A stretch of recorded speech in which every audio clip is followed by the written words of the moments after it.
Hello everybody and welcome to Organian's Puzzle Box. In today's video I would like to go through the Diablo 4 latest update, dev update for this quarter. I believe you can find it on their website over in here on the updates page. Now what I wanted to go through was some of the design changes that they've made on their characters in the new upcoming Diablo game. I do like the sort of the art direction they've taken the whole game towards, so I just wanted to go through just from a perspective of somebody who does some 3D artwork as well and dabbles in Unreal Engine and Blender and so on. I just wanted to have a closer look at the models that they've put together and what they've showcased so far on this update. So we've got they've got the Lilith character, which you've seen quite a few times. Whoever follows this follows the game's progress, you may have seen this character. I guess she's going to be the antagonist of the game. So they've released a few images now going through. So I believe this is an in-game image. It says in here not final and development content, so I'm guessing this is from within the game itself, from an in-game cinematic, because Blizzard have been very explicit about the fact that the new game will have in-game cinematics that are very, very detailed, and we've seen some of this pan out in their demos. I wouldn't say it's as good as what this image looks like, but then again, you upscale the image to something like 4K or 8K and maybe you'll get something like that, or maybe they've got specific cinematics built around higher fidelity models when they showcase their main antagonist, protagonist, and so on.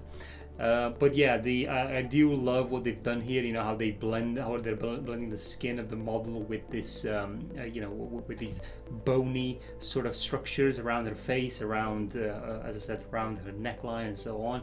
Really beautiful stuff. I mean, the art team have really kicked it up a notch with this. I mean, compared to what Diablo 3 looked like, this is definitely a lot better.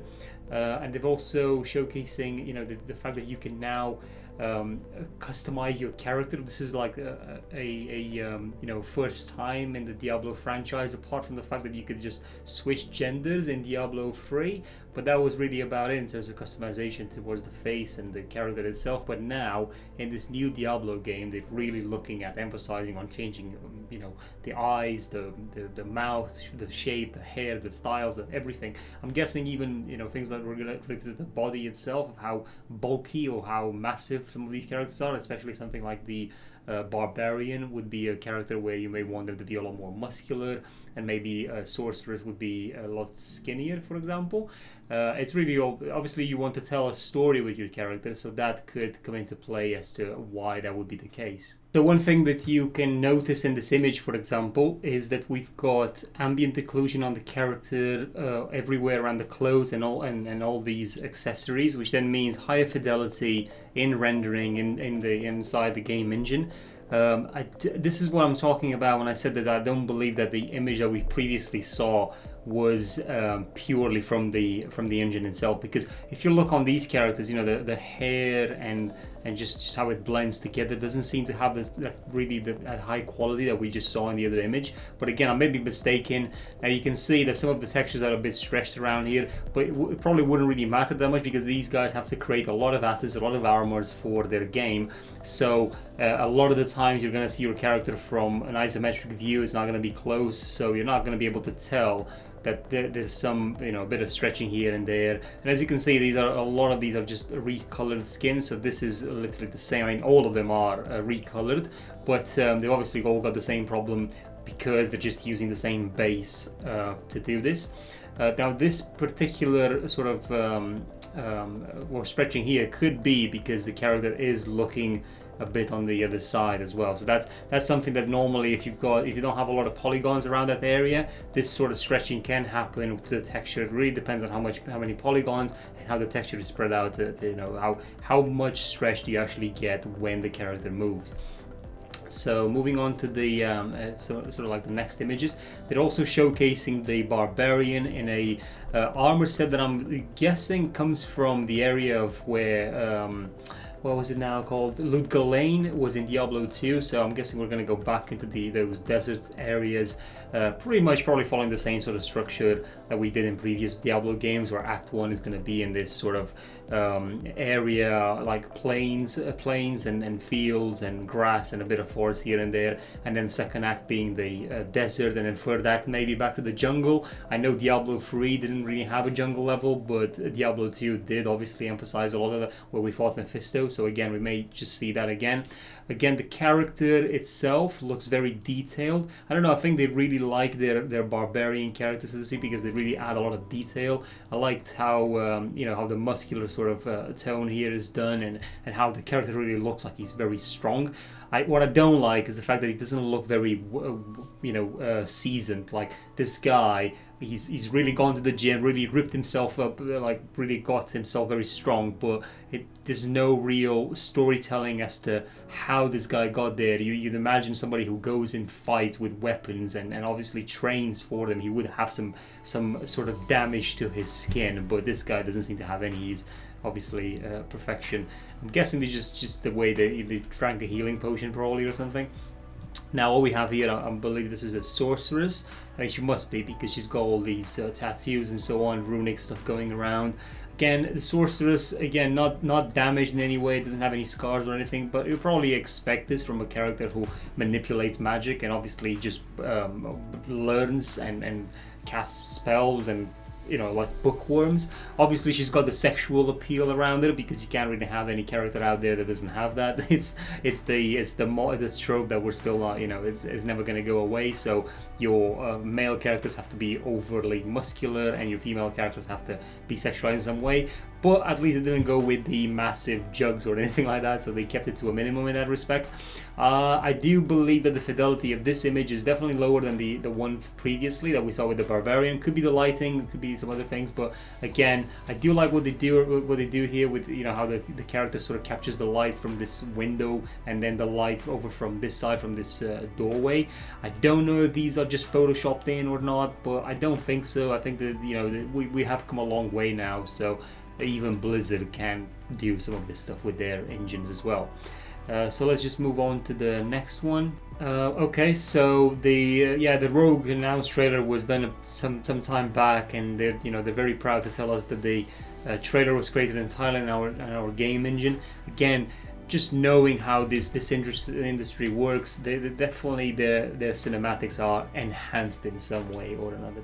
I know they say in-game cinematic and so on, but again, a lot of times they just get very enhanced when released to the press and so on, just for people to build up that hype. And then we've got these sort of environments. As you can see, we can go on horses now, so that's quite nice. I can see there's just a trophy in here, so I'm guessing that's going to be a thing as well in Diablo. But you can see already that the texture quality and so on has obviously been toned down for this type of view, and everything in it doesn't seem to have that same amount of quality that we saw in the very up close shots that we saw previously. And again, no real shadows going on in the scene over here. There's probably just some baked maps at most, probably not even that. As you can see, there's hardly anything in there going on. I'm guessing it's because it's too far away, and I get that. I don't know what's happening over here. This is like murky water or something. Generally, when you want to show something up in the distance, you probably want to stay away from having just this sort of blackish sort of area where you don't really know what you're looking at. I'm guessing that's what it is. Some very black, dusty, dirty water in there. So just moving on now, down here we've got another shot of the Barbarian, and this time as you can see, he is animated, so there is a bit of movement in there. And the color, there's a color scheme change as well, which just emphasizes how the armors in the game are going to be very much, you can change them. You could probably gonna have those dyes that you did in Diablo 3, where you can just color your armor the way you like it. This is just the Sorceress with, again, different armor styles. Nothing really impressive to see there. Now we can see the Barbarian, a bit of a pose with his weapon. I like what they did with the render here. It looks quite nice with having that sort of blackness engulfing them in a bit of atmospheric fog in the area. Really adds to the overall presentation of these characters. And then we have some videos on YouTube as well, which just stop the sound because that's going to be very loud. And then they're showing up the rogues. So this is the male rogue character, probably in a very sort of idle animation, and you can see they're holding crossbows and bows, and obviously using the same skeleton mesh so they can change very quickly. There's a lot of detail on these characters. I like the PBR that they've style that they've gone to now, rather than going with the usual over the top, I would say, cartoony looking style like they did in Diablo 3 or World of Warcraft and so on. And now they've gone for a lot more realistic approach, which I think Diablo, it always suited Diablo to look more realistic, because you want to see that gritty, gore and stuff like that. Diablo was always for the mature audience and people who obviously can stomach such things. I like this sort of style here. It reminds me of Mortal Kombat for some reason. That armor definitely looks like a bit of inspired a bit more like the Mortal Kombat one. I know somebody's probably going to say no, that's from somewhere else. So maybe Asian style armor sets and stuff. But as you can see, the rogue has this sort of ninja look to them. I'm not really sure if the rogue name means that somebody's going to dress up in black and it's going to look like an assassin of some kind, but this is what it does in the world of Blizzard. Generally, the rogue is an assassin type of character. Moving on, then we have the Barbarian, again with the sound. So the Barbarian, obviously being very muscular, so they start out with a woman character. Very muscular, as you can see, very toned. You're actually a lot more muscular than I am. and you can see all these. I really like all these armors and how they fit together. There's a lot of polygons added on these. As you can see, most of the shapes where there's a rounded sort of piece, you can see that there's not a lot of segments. Like it's not segmented in a making it more of a you can see where the edges are. Sorry, the vertices are connected. So it's very round, very nice. I like what they did there, because they've also got the budget now to work with this. The computer power that we have at home allows for these games to look a lot better. Not really sure how they're going to look like on PlayStation and Xbox. I'm sure all these scenes are from the PC at the minute, but because they obviously want to showcase the highest fidelity on all these scenes. I really like what they did with the Barbarians, though. A lot of emphasis on making them look as brutal and as massive as possible. I do hope they're going to go away from having these perfect skin shaders and so on. They need to add some roughness in there. They definitely need to add some damage. I mean, no person who goes and works out like these guys do in a world where demons and monsters are about everywhere to eat you. These guys don't go to a gym and start pulling dumbbells or whatever. They go and they fight and they carry massive hammers, and that's why they're so big. So they must have some sort of damage, and I do hope they're going to change that. I like that they've got quite a bit of fur now as well on all of these armors, so they're not. I know it's mainly static by the looks of it, but it's still nice to have all that detail. I mean, definitely showcasing a lot of poly count power. And now they're showing us some monsters as well. So the first sort of creature that they're showing us, the Blood Bishop. Interesting. I mean, he is very, how should I say this, leathery, and also has a lot of sort of cloth physics around him by the looks of it. I'm not sure if it's physically simulated or not. It could just be animated like that. But it really depends, because his entire body is just moving and waving and so on. So it's got some really nice shaders. I'm pretty sure it's using a lot of sort of texture repetition in this as well. But yeah, it looks really, really good. I think if we click the images, we're going to be able to see it from up close. So you can see what's going on in there. There's something underneath all of that.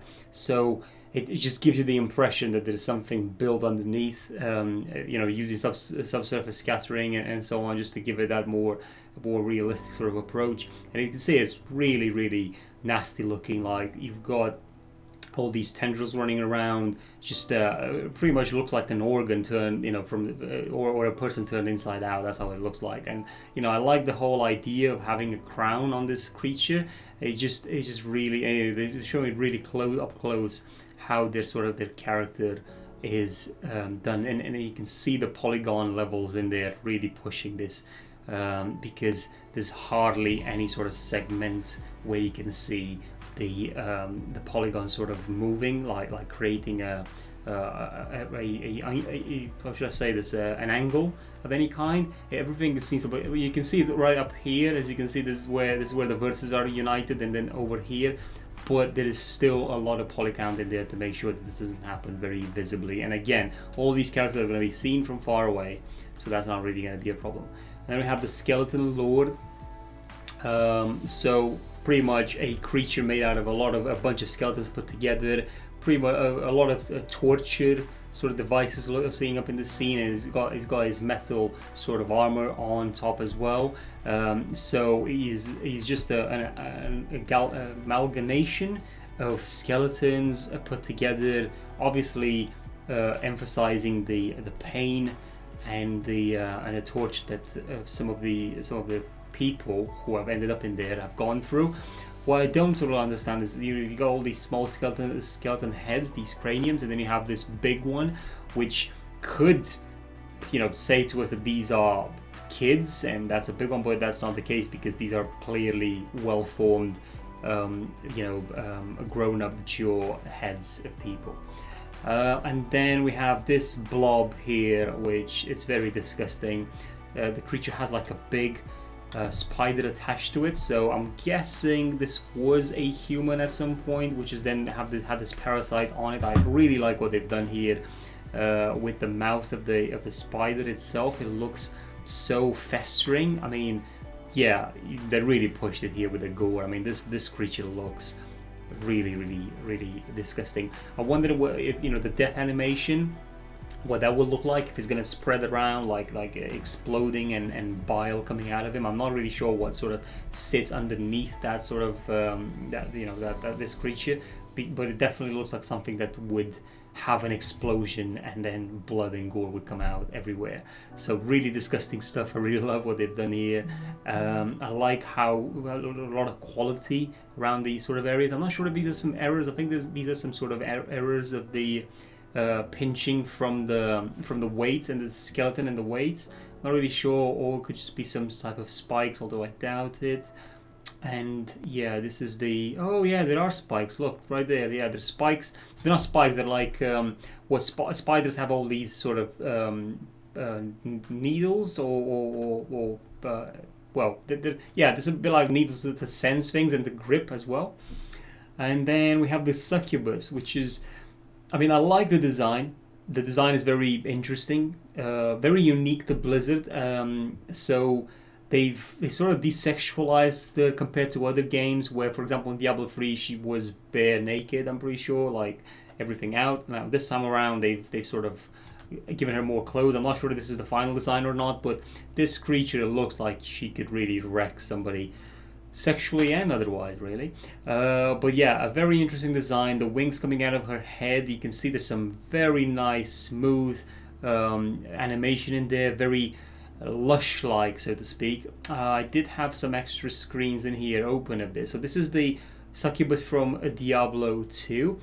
I'm not really sure what to say if her wings are coming from her head.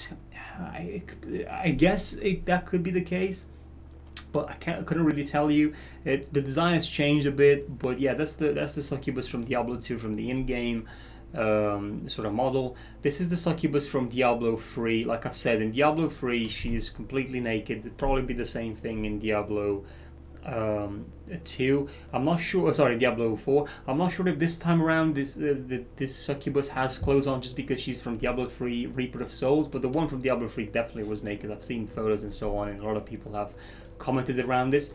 Also, Diablo 2 Barbarian. This is how the Barbarian looked like in Diablo 2, and this was obviously one of the best renders that they could get out at the time. Really interesting stuff as well. But this is the Diablo 2 Resurrected, so this is a reimagining of that. This guy looks like Dave Bautista to me, or known in Guardians of the Galaxy as, what was he now? The big guy, the big green guy. I always forget his name. I'm really sorry about that. I always forget his name. I don't know, Anyway, but yeah, he definitely looks like that, like that character from Drax. Yes, like Drax from Guardians of the Galaxy.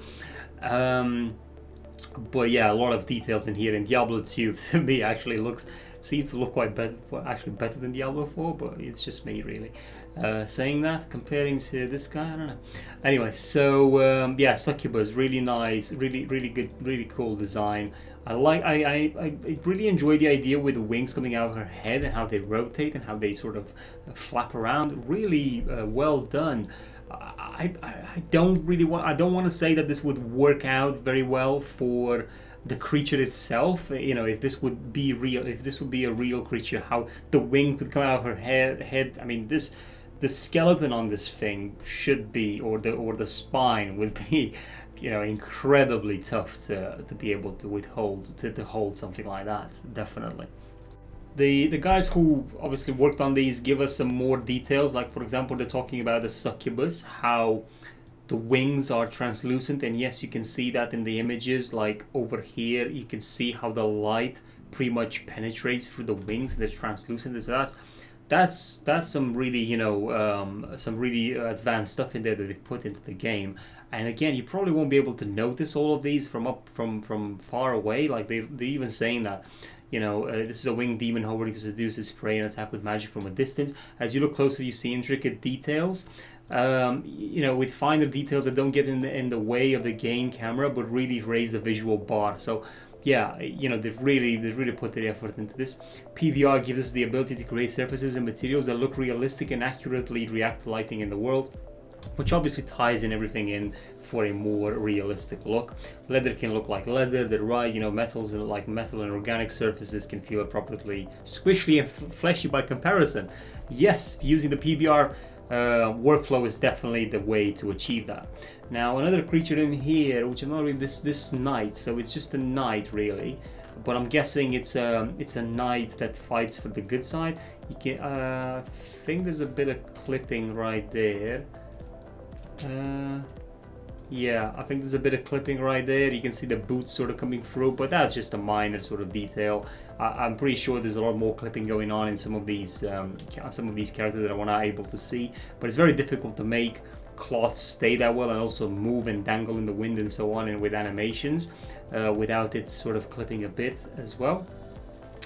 So I really like these sort of designs, what they've done here. I would say that the knight doesn't have as much detail as some of the other things that we've seen earlier. It's like the texture resolution is definitely lower on this than it was on the other characters. That could just be me, but that's what I'm saying. Again, it's all about how many, you know, what's the budget for the knight? Is the knight a very important character or not? It's something that's going to be shown from close or not? This could literally be just picked from the game, and it's not yet finalized. I don't know. I'm pretty sure they're going to use 4K textures on everything, but maybe there's just 2K for this particular character. I'm not sure. This beast here is like a sort of a Cerberus type of thing. It's got about 6 heads that I can see. I mean, really nasty thing. I don't know, it's probably going to attack with all these mouths, but it seems to be chained up as well. I really like what they've done with setting up the scene for it. Really nice. They're showing some up close sort of footage of the mouth, the teeth, which are obviously very mutated and spliced together, the teeth themselves. And then what are they saying over here? Organic surfaces also are represented accurately in our engine. Fur, bone, flesh, and blood are all visible and react to light correctly. Okay, yeah, that's right. So yeah, they've done a really good job on this. I really like what they've done. The overall, the experience seems a lot closer to Diablo 2 than it was to Diablo 3, which is a very good sign. They're heading in the right direction. Now, if they don't mess up the loot system and how bosses are and how the enemies are, and you know how co-op is going to function and so on. If they keep it dark, they keep it gritty, they keep it powerful, they keep the enemies to be engaging and so on, then yes, the game will be awesome. So far, from an artist's point of view, I definitely agree that they've done a really good job, but they have to damage this Barbarian a bit more. He's just too perfect for the type of character that he is. But anyway, I hope you guys enjoyed the video and my view on how, you know, on looking on these assets and how Blizzard have gone about creating their new Diablo game. I'm probably going to do some more of these in the future, depending on how popular this is going to be. But thank you for watching. Please like and subscribe to my channel if you enjoy the content, and I'll see you in my next video. Thank you.